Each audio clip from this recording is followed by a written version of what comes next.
കഴിഞ്ഞ ദിവസം സുപ്രീം കോടതിയിൽ കെ പോളിൻ്റെ ഒരു ഹർജി വന്നിരുന്നു.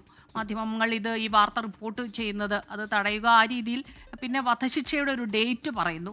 ഇങ്ങനെ വലിയ പ്രശ്നങ്ങൾ ഇതിൻ്റെ പുറകിൽ നടക്കുന്നുണ്ട്. ഇന്നിപ്പോൾ എന്താണ് ഇങ്ങനെ ഒരു തീരുമാനത്തിലേക്ക് വന്നിട്ടുള്ളത്?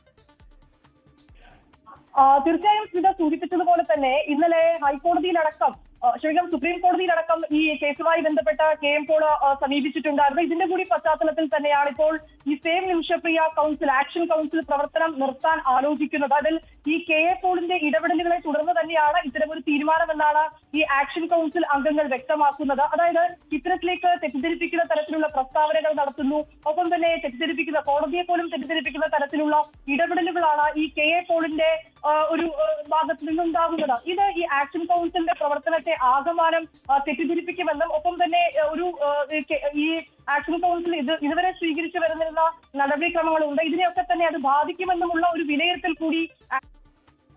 വിലയിരുത്തൽ കൂടി ആക്ഷൻ കൗൺസിൽ അംഗങ്ങൾക്കുണ്ട്. അതുകൊണ്ട് തന്നെയാണ് ഈ action council, Nimisha Priya action council പ്രവർത്തനം നിർത്തുന്നതിനെ കുറിച്ച് ഞങ്ങൾ ആലോചിക്കുന്നു എന്ന് ഈ അംഗങ്ങൾ വ്യക്തമാക്കിയിരിക്കുന്നത്.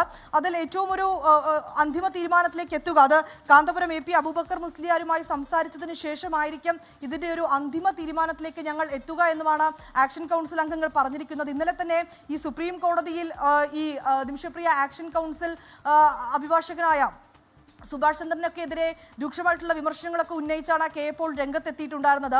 ഇവർ നടത്തുന്ന പ്രസ്താവനകൾ, ഈ ആക്ഷൻ കൗൺസിൽ അംഗങ്ങളും ഒപ്പം കാന്തപുരവും ഒക്കെ നടത്തുന്ന പ്രസ്താവനകൾ അത് നിർത്തണമെന്നാവശ്യപ്പെട്ട നിമിഷപ്രിയ തനിക്ക് കത്ത് നൽകിയിരുന്നു എന്നൊക്കെയായിരുന്നു ഇന്നലെ കെ പോളിന്റെ ഒരു അവകാശവാദം ഉണ്ടായിരുന്നത്.